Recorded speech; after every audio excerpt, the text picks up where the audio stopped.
অনুমতি দিয়েছেন কবরের পাশে যদি যায় মালিকের হুকুম নিয়ে ডাক দেই, কবরবাসী দাঁড়ায় যায় গমা আপনার কবরের পাশে আসছি গমা, যদি অনুমতি পাই গো আপনার জন্য আল্লাহ তাআলার কাছে বলবো আল্লাহ যেন আপনাকে জিন্দা বানায় দেয়। অনুমতি চাই। ভিতর থেকে আওয়াজ ভেসে আছে, রে বাবা ঈসা, আল্লাহ তাআলা তোমাকে সেই মর্যাদা দিয়েছেন, অনুমতি দিয়েছে দুনিয়াতে আসবো তো। দুনিয়া বড় সুস্বাদু জায়গা, মজার জায়গা, চলতে ভালো। নেতা হইলে মানুষের পিছনে পিছনে হাঁটে, ঠিক না? স্লোগান দেয়, এমক নেতার চরিত্র ফুলের মতো পবিত্র, কয় না কয় না? আমি মাস্টার, আমাকে দেখলে মানুষ ইজ্জত করে। আমি একজন আলেম, মানুষে দেখলে বড় সম্মানের সাথে আমাকে সালাম কালাম করে, বড় আরামের জায়গা। কিন্তু বাবা ঈসা রে, আবার যদি দুনিয়ার মধ্যে আসি জিন্দা হই, ভয় লাগে রে, মৌতের যন্ত্রণা বড় কঠিন। একবার দুনিয়া থেকে মৌত হয়েছে, দ্বিতীয়বার আবার মরতে হবে। এই জন্য বাবা রে, দুনিয়াতে আর দ্বিতীয়বার আসতে চাই না। জাআত সাকরাতুল মাউতি বিল হক যালিকা মা কুনতা মিনহু তাহিদ। কোথাও যাইবার রাস্তা নাই, মৌতের যন্ত্রণা আসবে না, আসবে না বলেন? এই জন্য আমার ভাইরা, হায়াতের অল্প সময় যদি যথাযথ খরচ করা যায়, মালিকের জন্য যদি জাগ্রত থাকা যায়, আশা করা যায় মৌতের যন্ত্রণাও কষ্ট হবে না। এই অল্প সময় একটু যদি হুকুম মোতাবেক চালানো যায়, বলেছিলাম গত শনিবারে সম্ভবত ইসলাহি মাহফিলে যারা ছিলেন, যে মৌত আসবে ঠিক, এটাই বাস্তব। তবে এই অল্প সময় যদি মালিকের হুকুম মোতাবেক কাটানো যায়, অনেক কঠিন কিছু না যে আমার এই বসা, বাজার করা, ইবাদত বন্দি সব কাজ আমার ইবাদত হয়ে যায়। মুমিন তো, মুসলমানের এমন কোন কর্ম নাই যদি এটা গুনার কাজ না হয়, হালাল কাজ হয়। রিক্সা চালক রিক্সা চালায়, এটাও তার ইবাদত। আলু লাগায় কেউ, এটাও ইবাদত। হাল চাষ করে, এটাও ইবাদত, যদি তার আসল কাজগুলি ঠিক থাকে, ঠিক না ভাই? ঠিক। যে মসজিদে এই বসা কার জন্য? আল্লাহর জন্য। বসাও ইবাদত। চা স্টলে চা পান করি, এটাও ইবাদত। যদি বসে বসে কোনো আপত্তিকর কোনো কথা, গোনার কোনো কথা না থাকে, এটাও গোনা না, এটাও ইবাদত, ঠিক না ভাই? ঠিক। রাসূল বলেন, যারা জুমার দিন গোসল করে সুন্দর করে ভালো কাপড় যেটা আছে এটা পরে যারা মসজিদে যায় নামাজের জন্য, ইমাম সাহেবের কাছাকাছি সব সামনে যেয়ে বসে কথা না বলে খুতবা শুনে, বয়ান শুনে, নবীজি বলেন প্রত্যেকটা কাইকের বিনিময় 1 বছর নফল ইবাদতের সওয়াব। একটা কাইকে। আরেকটা পুরস্কার কি? 1 বছর রোজা রাখার সওয়াব, আর 1 বছর নফল ইবাদতের সওয়াব প্রতি কদমে কদমে। এই সুযোগ মালিক কেন দিয়েছেন? নবীজি বলেন, প্রভু উম্মতের সময় কম হবে, হায়াতের কোঠায় সময় কম। প্রভু গো, আমার উম্মতের যদি ইবাদত কম করাইয়া বেতনটা বেশি না হয়, জান্নাতে যেতে পারবে না। এই জন্য আল্লাহ তাআলা সুযোগ করে দিয়েছেন, বন্ধু জানায়া দেন, মসজিদ থেকে বাড়ি যদি 100 কদমের দূরত্ব হয়, আমি আল্লাহ তাআলা মঞ্জুর করে নিলাম আপনার উম্মত 100 কদম দিয়ে মসজিদে জুমার দিন যাবে, আমি 100 বছর নফল রোজা রাখার সওয়াব মসজিদে যাইতে যাইতে দিয়ে দিব। 100 বছরের নফল রোজা রাখার সওয়াব, 100 বছর নফল ইবাদত করার সওয়াব। দেখছেন কেমন একজন নবী পেয়েছিলাম, কেমন নবী পেয়েছিলাম, ঠিক না বেঠিক? বিভিন্ন নবীকে বিভিন্ন মুআজিজা দিয়েছেন। সাহাবী যুদ্ধে গেছেন, চক্ষু খুইলা পড়ে গেছে তরবারির আঘাতে, চক্ষু হাতে নিয়ে নবীর দরবারে আসছে, ইয়া রাসূলুল্লাহ আমার চক্ষুটা একটু ধরেন। ধরছে, কই কি করতাম, এটা লাগাই দেন এনে। আল্লাহু আকবার। नबी के हब्बों से हब्बों खुदा है,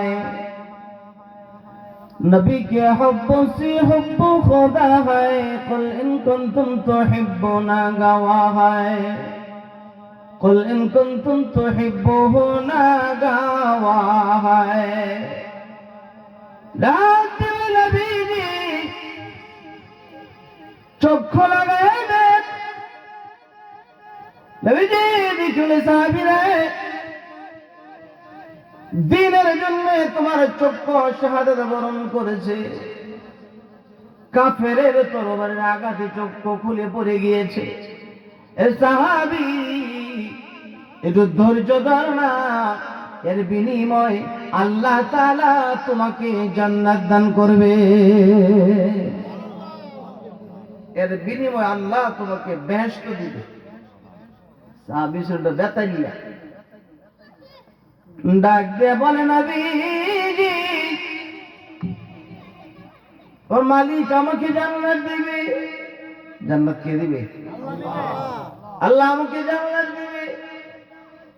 চোখের বিনিময়ে জান্নাত দিবে কেন? আমি আল্লাহ তাআলার কাছে জান্নাত চাই, আপনার কাছে আমি চক্ষু লাগায় দেওয়া চাই। আপনি আমার চক্ষু লাগাইয়ে দেন।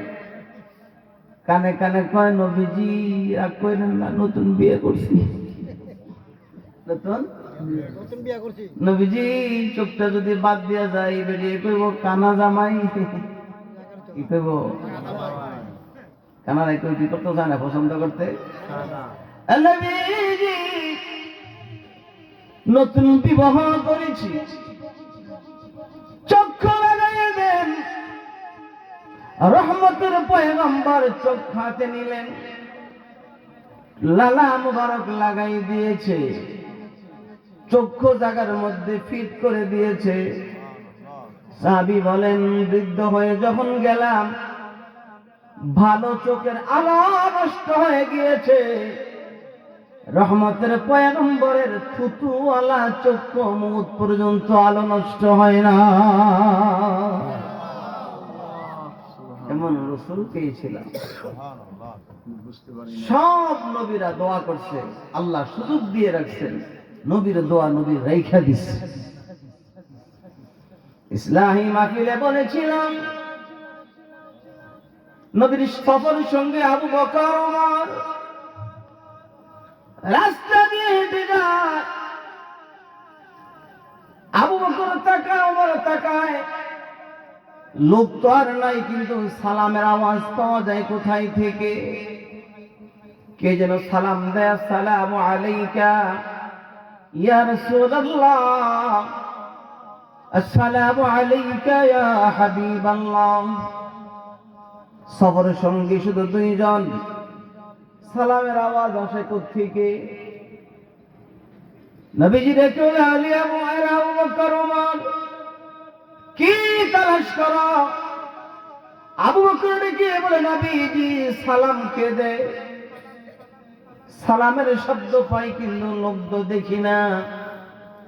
নবীজি বলেন, রে আবু বকর ওমর, এই যে পাথরগুলো আমি রাসূলকে এই রাস্তা দিয়ে দেখলেই সালাম দেয়। ওই নবীর উম্মত ছিলাম।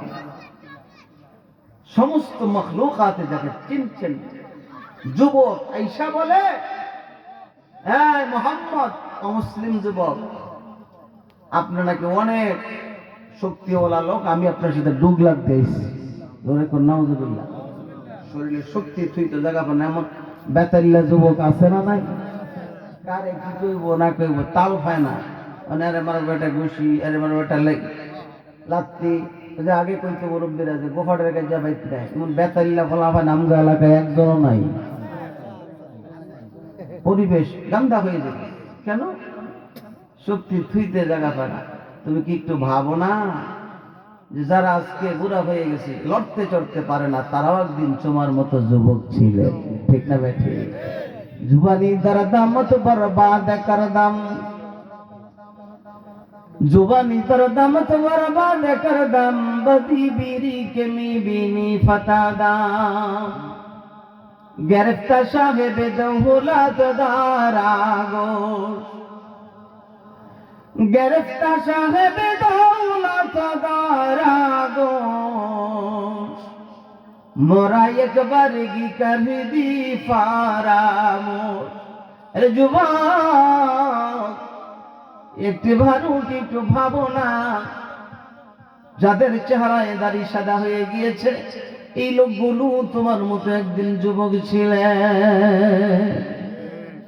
হয়ে গেল যৌবনকাল, মসজিদে গিয়ে চেয়ার বিচারে, কি লাগে চেয়ার বিচারে?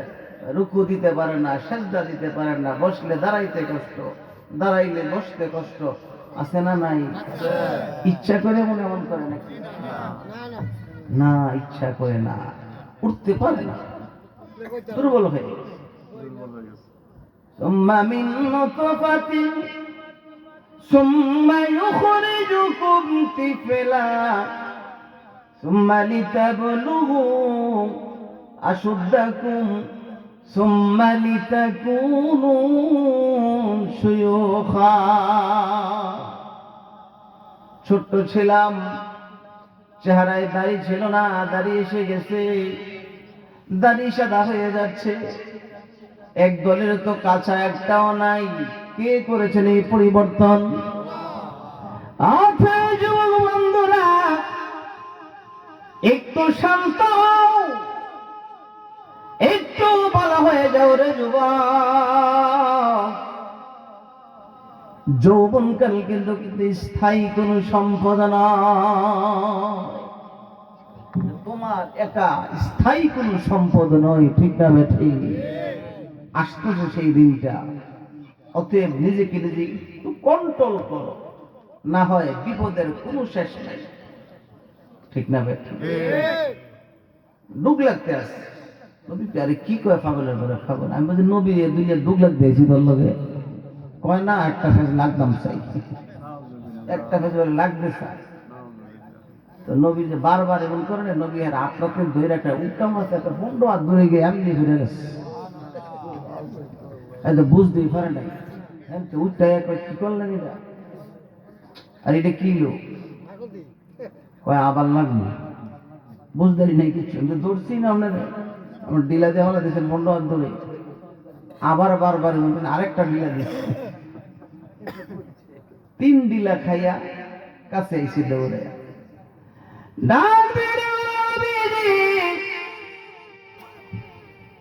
আর ডুব লাগতে পারবো না,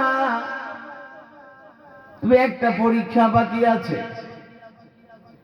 যুবকের কি পরীক্ষা? ওই যে দেখা যায় উত্তর চকে গাছ একটা দাঁড়িয়ে আছে, গাছ দেখা যায়, সত্যিকার যদি আল্লাহ তাআলার নবী হয়ে থাকেন, গাছটাকে ডাক দেন, আপনার আঙ্গুলের ইশারায় গাছ চলে আসবে, পরীক্ষা করব। নবী কয় গাছ আইলে কি হবে? গাছ আইলে কালিমা পড়ব, মুসলমান হয়ে যাব। নবীজি চলে, যুবক রে, আমি গাছকে ইশারা দেব না, তুই যা গাছের কাছে যায় বল ওই জায়গায় ওই চোর বাজারের কাছে মোহাম্মদ দাঁড়ায় আছে, তোমাকে যাওয়ার জন্য বলছে। সুবহানাল্লাহ কন্যা, খোদার কসম, সুবহানাল্লাহ। মিজানের পাল্লার মধ্যে ওজন দেওয়া হবে। আয়াত তেলাওয়াত করছে, ওয়াল ওয়াজনু ইয়াউমাইযিনিল হক। ওজন ওজন ওজন তো বুঝি না। ওয়াল ওয়াজনু ইয়াউমাইযিন মানে কিয়ামতের দিন। ওয়াল ওয়াজনু ইয়াউমাইযিনিল হক, সত্য। ওজন দেওয়া কি? সত্য। নেকের পাল্লা যদি ভারী হয়ে যায়, ফামান সাকুলাত মাওয়াজিনুহু ফাউলাইকা হুমুল মুফলিহুন। নবীজি বলেন, আল্লাহ বলেন, মিজানের পাল্লা এটা সত্য, অবাস্তব নয়। রাসূল বলেন, তোমার সুবহানাল্লাহ মিজানের পাল্লার মধ্যে উঠানো হবে। প্রত্যেকবার মুখের সুবহানাল্লাহ মিজানের পাল্লার মধ্যে যদি দিয়ে দেওয়া হয়, কেমন ওজন হবে? রাসূল বলেন, সুবহানাল্লাহি আযমু মিন উহুদিন। উহুদ পাহাড় যে পরিমাণে ভারী হবে, তোমার সুবহানাল্লাহ এর চেয়ে বেশি মিজানের পাল্লার মধ্যে ভারী হবে। উহুদ পাহাড় 8.5 কিলোমিটার লম্বা। কয় কিলোমিটার? 8.5 কিলোমিটার লম্বা। আল্লাহু আকবার। এই সুবহানাল্লাহ এর চেয়ে বেশি ওজন হবে মিজানের পাল্লা। এই সুযোগ কার মাধ্যমে পেয়েছি? একমাত্র রাসূলের মাধ্যমে। রাসূল বলছে, আল্লাহ সময় না কম, আল্লাহ সময় তো কম, এজন্য আমার উম্মতকে ছাড় দিয়েন, ছেড়ে দিন আল্লাহ, ছাড় দিয়ে রেখেন। কয় যান, আপনি অফার দিয়ে দেন, আমি রাস্তা খুলে রাখলাম। যালিকাল ইয়াউমুল হক ফামান শাআ আত্তাখাযা ইলা রাব্বিহি মাআবা। আল্লাহ বলেন, ফামান শাআ, যে চাও, যার মনে চায় আসো, যার মনে না চায় না আসো। আসা না আসার স্বাধীনতা দিয়ে রাখলাম। রাস্তা দুইটা জানাই দিলাম, ইন্না হাদাইনাহুস সাবিলা ইম্মা শাকিরা ওয়া ইম্মা কাফুরা। হেদায়েতের রাস্তা গ্রহণ করার, মাহফিলে আসা না আসার স্বাধীনতা দিয়েছি। যদি রে বান্দা এসে যাও, আমি তোমাকে আমার দলের বান্দা হিসাবে তালিকা করে নিয়ে যাব। আর যদি আমার গ্রুপের মধ্যে চলে আসো, আমি আল্লাহ তোমার ফলাফল জানাই দিলাম। উলাইকা হিজবুল্লাহ আলা ইন্না হিজবাল্লাহি হুমুল মুফলিহুন। তুমি সফল, তুমি কি হইবা? নবীজি বলেন, যুবক তুমি যাও, তুমি যে বলো মুহাম্মদ দাঁড়িয়ে আছে বাজারের কাছে। সাত দুই টুকরা হয়েছিল না? আর আঙ্গুলের ইশারা। সাত তো কোথায়? এই কাফেররা এসে কয়, দেখি ভাল্লে করো তো। আবু জাহেল লইছে পাথরের টুকরা, 6টা পাথরের টুকরা, একটা বাতি যা। অনেক কিছু তো বলতে পারো, বলো তো হাতে কি? বলো তো। নবীজির হাতের মধ্যে কি? আমি বলবো না। তুমি কেন বলবা না? তুমি না আসমানের খবর বলতে পারো? তুমি বলো। নবীজি বলে, আমি বলতে চাই না। তাহলে কে বলবে? চাচাজি আপনার হাতটা আপনার কানের কাছে নেন, আপনি শুনতে পাইবেন হাতের মধ্যে যারা আছে তারাই বলি দিবে আমি মুহাম্মদ জেগে।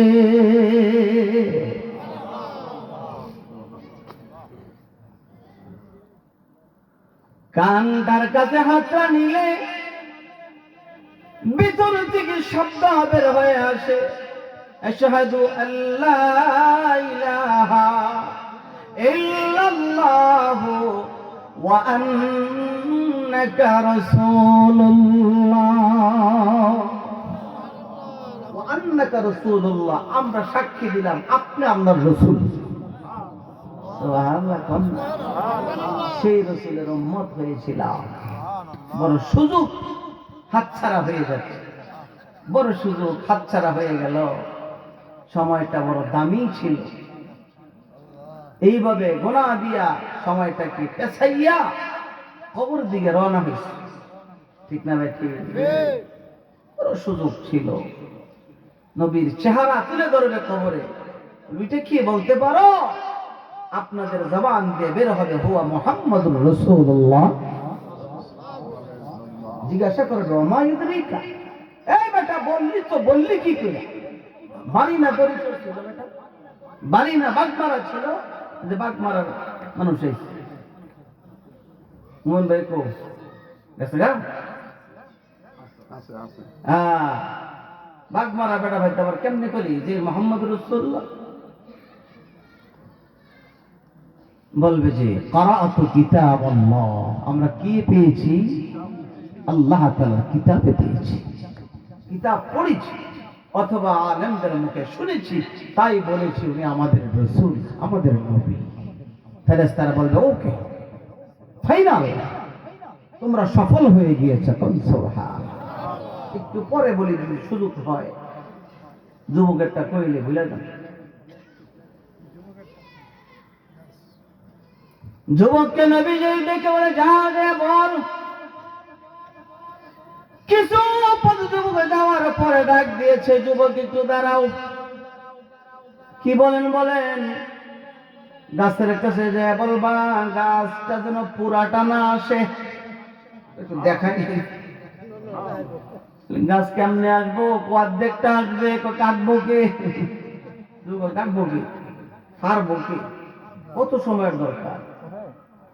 নবীজি দেখলে যুবকের ওই চিন্তা তোর করতে হবে না, যা গাছকে রেখে বল অর্ধেকটা যেন নিজের জায়গায় দাঁড়িয়ে থাকে, বাকি অর্ধেক যেন আমার কাছে চলে আসে।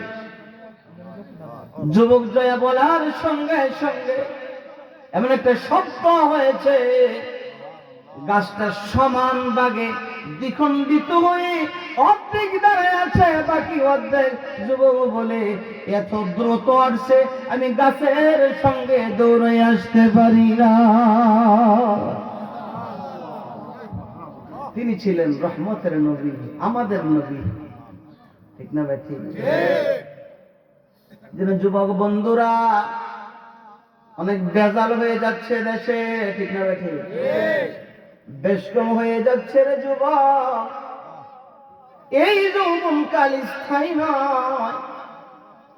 যৌবনকালে মানুষকে এত কষ্ট দিয়ে, মুরব্বীদেরকে এত যন্ত্রণা দিয়ে, তুমি কি ভাবো কবরে গেলে তুমি বলবে হুয়া মুহাম্মাদুর রাসূলুল্লাহ সাল্লাল্লাহু আলাইহি ওয়াসাল্লাম? না না না, কখনো না, কখনো না, কখনো না। তোমার জবান দিয়ে শুধু বের হবে লা আদরি, আমি কিচ্ছু জানি না, আমি কিচ্ছু জানি না। যদি বলে কিচ্ছু জানি না, ফলাফল ভালো না মন্দ? আশা করি আমাদের আপনাদের কবরে যখন মানুষকে রেখে দেওয়া হবে, রাসূল বলেন দুই ফেরেশতা আসবে, এসে বসাবে। ইয়াতিহি মালাকানে ফায়জলিসানি ফায়াকুলানি লাহু মার রাব্বুকা। সুবহানাল্লাহকে তুমি তোমার মালিকের পরিচয় দাও, তোমার মালিক কে ছিল পরিচয় দাও। ওই মুহূর্তে নামাজি যারা ছিল, নামাজিরা বলবে, তোমরা কারা গো, বাড়ি কোথায়, ঘর কোথায়, চিনি না। সূর্য ডুবতেছে ডুবতেছে দেখা যায়। সূরা আসরের তাফসীরের মধ্যে লিখে, নবীজি এক হাদিসের মধ্যে বলে, যখন মানুষের কাছে ফেরেশতা চলে আসবে, তখন মাগরিবের একটু আগ মুহূর্তে সূর্য লাল হয়ে যাবে, এমন অবস্থা সে দেখবে। চোখ কসলাবে কসলাবে আর বলবে, তোমরা কারা, পরে কথা বলতে চাই তোমাদের সঙ্গে। দুই ফেরেশতা বলবে, এখন কি করবে? ডাক দিয়ে বলবে, আমি আসরের নামাজ আদায় করি নাই, এই যে দেখো না সূর্য ডুবে যায় ডুবে যায়। পরে কথা বলি, আমি তো আসর নামাজটা আদায় করি। তোমরা কারা গো, আমাকে একটু ওযুর পানি দাও, আমি ওযু বানাইয়া আমার মালিকের কুদরতি কদমের মধ্যে দুইটা সেজদা আগে দিব, তারপরে তোমাদের সঙ্গে কথা বলতে চাই। একটু সেজদা দেওয়ার সুযোগ দাও, তোমরা কে আমি চিনি না। ফেরেশতারা ডেকে বলবে, তাই নাকি? যাহা ডেকে বলবে, না না না, দেখো না আরেকটা জগতিটা, তোমার আত্মীয় স্বজন সকলেই তোমাকে রেখে চলে গেছে। এটা অন্য জগৎ, যে জগতের মধ্যে আর সেজদা দিতে হয় না, যে জগতের মধ্যে সেজদার ফলাফল ভোগ করা হয়, যে জগতের মধ্যে আর কি দিতে হয় না, সেজদা দিতে হবে না, সেজদার ফলাফল ভোগ করবে। এখন সেজদা দিতে হবে না, কয় না, দেখো না এটা একা একই ঘর, আর কেউ নাই, সাথী নাই রে, বাতি নাই রে কবরে,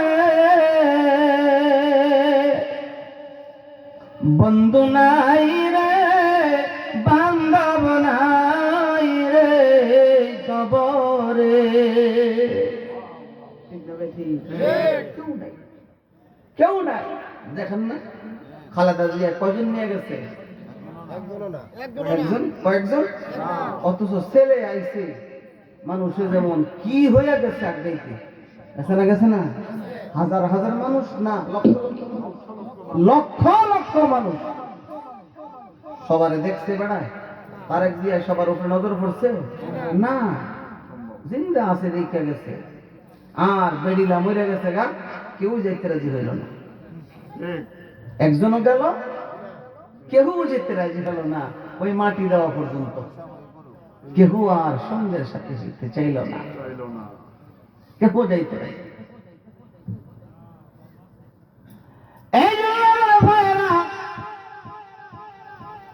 ওইখানে যদি সাথীর প্রয়োজন হয়, হায়াতের এই সময় কাজে লাগাইতে হবে।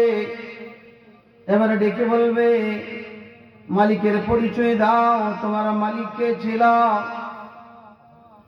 জবান দিয়ে অটোমেটিক বের হয়ে আসবে, আমার মালিক হলো রব্বি আল্লাহ। আমার আসল মালিক কে? তাই নাকি? যাহা আর একটু কথা বলো, কই কোনটা?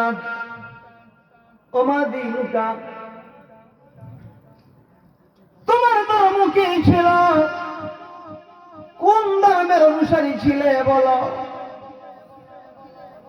তখন থেকে বলবে, অত তো মূর্খ ছিল, জানা ছিল না, কিচ্ছু পড়তেও পারে নাই, শিক্ষা ছিল না, জবান দিয়ে আলিফ বা পারতো না, কিচ্ছু পারতো না। জবান দিয়ে বের হয়ে আসবে দীন ইসলাম।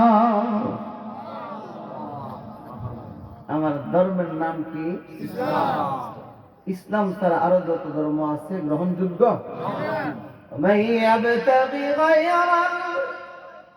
ইসলাম দীনান ফালান ইউকবালা মিনহু وهو في الآخرة من الخاسرين।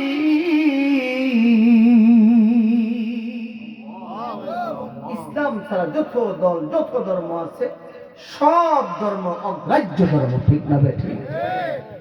এই জন্য ইব্রাহিম আলাইহিস সালাম ছোট্টবেলা থেকে আব্বাকে বলে, আব্বা কার ইবাদত করো? ইয়া আবাতি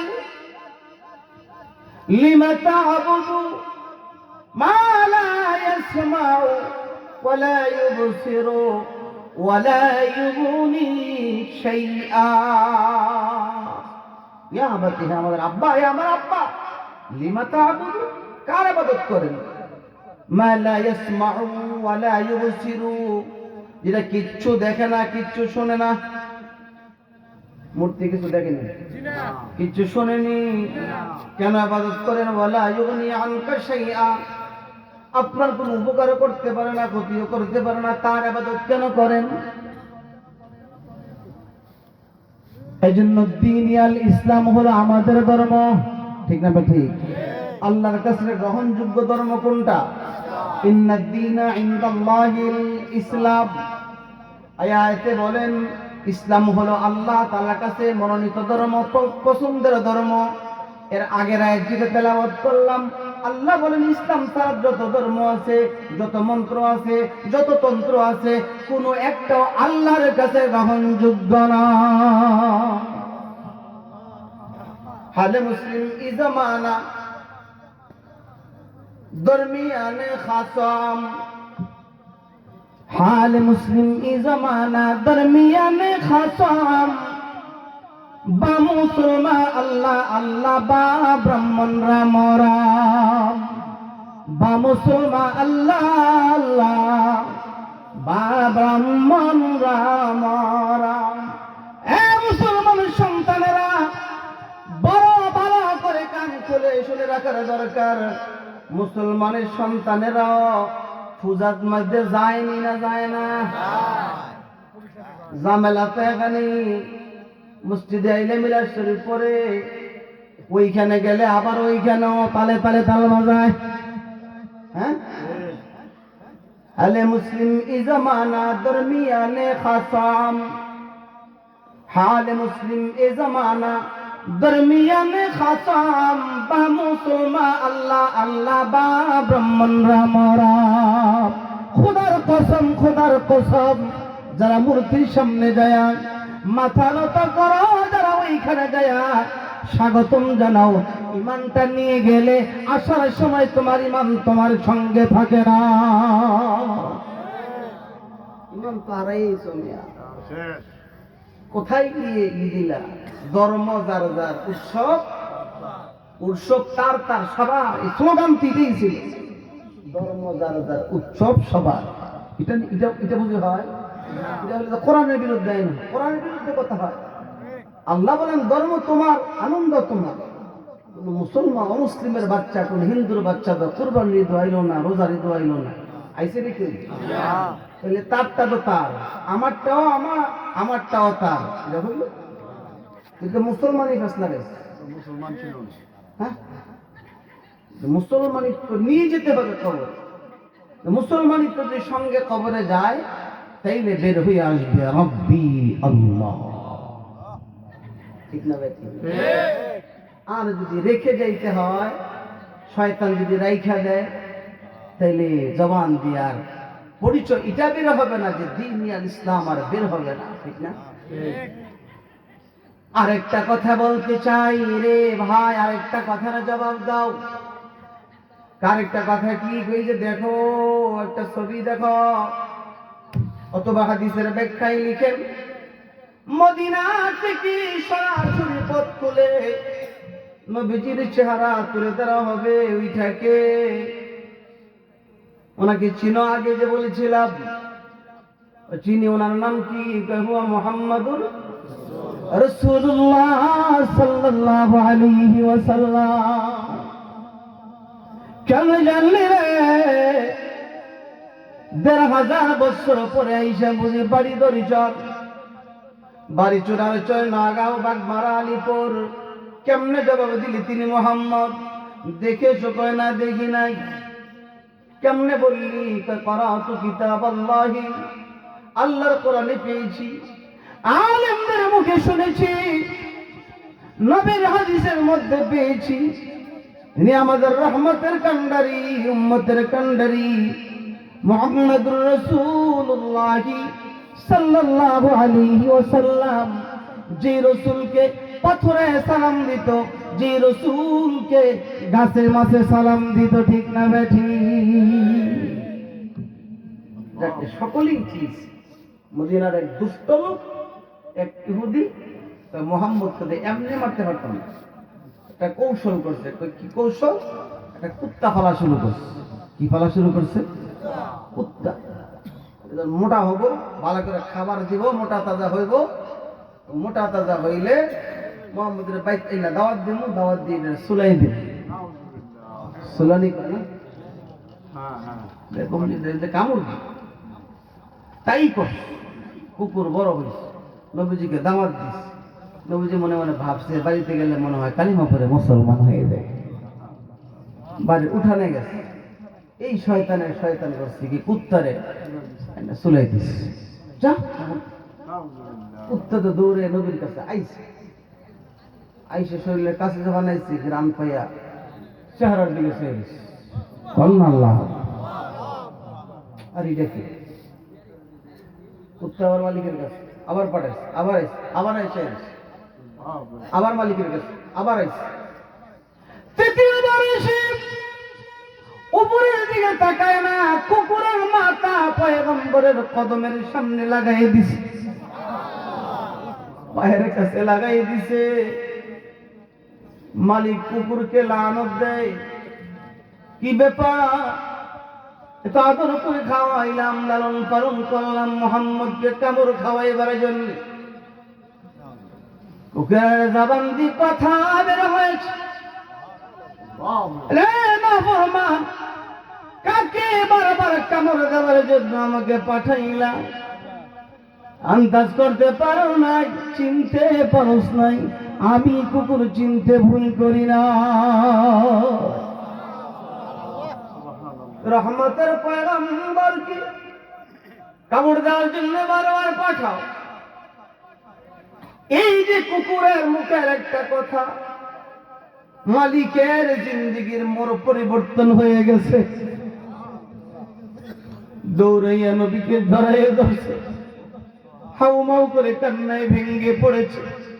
বুঝতে পারি নাই, আপনাকে চিনতে পারি নাই, ক্ষমা করে দেন, মাফ করে দেন, আর দেরি করলাম না, এখনই পড়াই দেন শাহাদ আল্লাহ ইলাহা ইল্লাল্লাহু ওয়া আশহাদু আন্না মুহাম্মাদান আবদুহু ওয়া রাসূলুহু। जज़ाकल्लाह के चश्मबाज कर दी, जज़ाकल्लाह के चश्मबाज कर दी, मोरा बाजान जा हमराज कर दी, मोरा बाजान जा हमराज कर दी। मालिक कुकुर রেগে বলে, কুকুর রে, জীবনের মোড় পরিবর্তন করে দিবি রে কুকুর। আমি শুধুমাত্র তোর কারণে আজকে কালিমা আমার নসিব হয়েছে, তোর জন্য দোয়া করি রে। জাযাকাল্লাহ কে চশমেবাজ কর দি, মোরা বাজা নেজা হামরাজ কর দি। আল্লাহ তোকে উত্তম প্রতিদান দান করুক। সেই রাসূলের উম্মত হয়েছিলাম, কুকুরে চিনছি, জঙ্গলের হরিণী চিনছি, বাঘ ভাল্লুক সকলেই চিনছি। আফসোস হলো সেই নবীকে বুঝলাম না। নবীর মাধ্যমে যে অফার পেয়েছিলাম, ঘুমাইলো ইবাদত, ঠিক না ভাই? ঠিক, ঘুমছিল ইবাদত, বাজার করলো ইবাদত, খাইলেও ইবাদত, জোতা পাও দিল ইবাদত, জামা গায়ে দিল ইবাদত। সুযোগ পেয়েছিলাম, সারা জিন্দেগি ইবাদত হয়ে যেত, নামাজ পাঁচ ওয়াক্ত ঠিক থাকতো, হালাল উপার্জন থাকতো, প্রত্যেকটা মুহূর্তেই ছিল গোলামি। কথা শেষের কাছাকাছি হুজুর মনে হয় চলে আসছে, বলে যায় কতদিন বলবো, কতদিন কে শুনবে এটাও জানি না। বক্তাও শেষ হয়ে যেতে পারে, শ্রোতাও শেষ হইতে পারে, ঠিক না বেঠি? কখন কার ডাক এসে যায় কখন কার জানাজার লাশ এখানে উপস্থিত হয়ে যায় কেউ জানে না। জানাজার লাশ সামনে নিয়ে মৌতের কথা বললেন, ঠিক না ভাই? ঠিক জানাজার লাশ সামনে নিয়ে কিছু এমন কিছু কথা বলার দরকার যেটা বললে আরেকজনের প্রস্তুত হইব জানাজার জন্য, ঠিক না ভাই? ঠিক কি করছে না করছে এগুলি বাদ দিয়া ওইটা বলে তার জন্য আমরা কি করতেছি, তার জন্য কি করার দরকার সেটা চিন্তা করার দরকার। আমরা জিন্দা আছি, সে চলে গেছে, তার সব আমল বন্ধ হয়ে গেছে। ইদা মাতাল ইনসান ইনকাতা আনহু আমালুহু, তার শারীরিক সব আমল বন্ধ।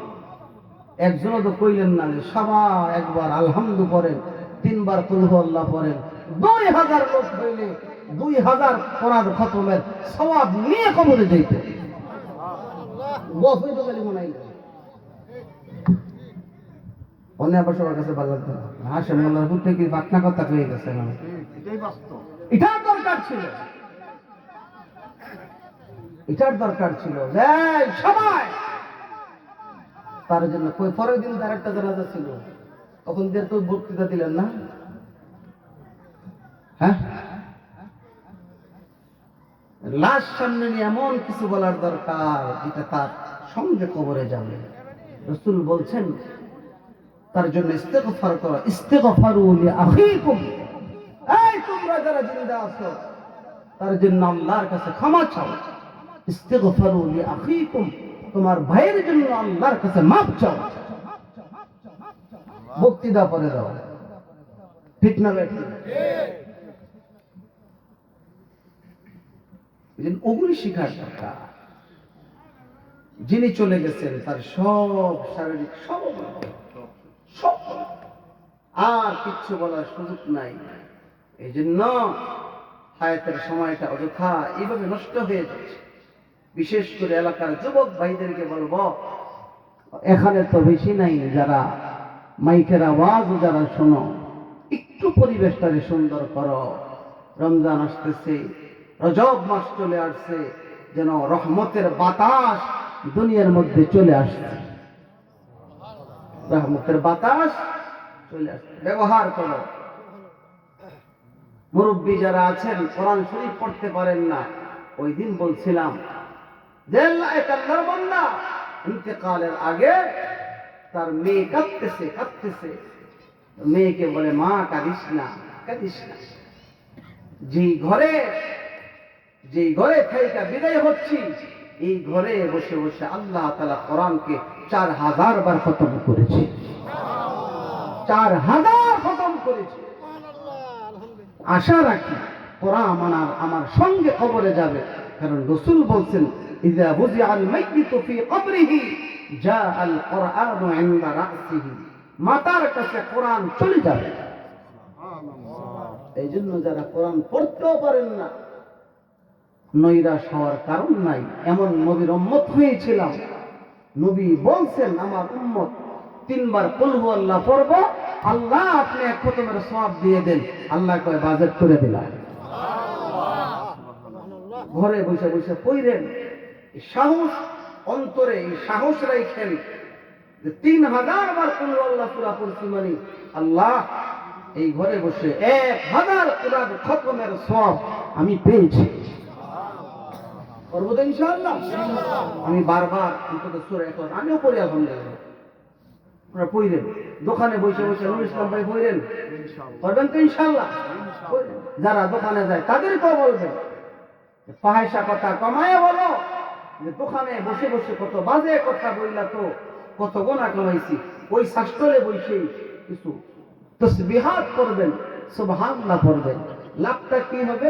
এক সাহাবী নবীজির কাছে আসে, যুবক এক সাহাবী, বলছিলাম নাকি ওই দিন বলতে পারি না, আয়েশা কয় ইয়া রাসূলুল্লাহ বড় অপরাধ করে আসে। কি অপরাধ?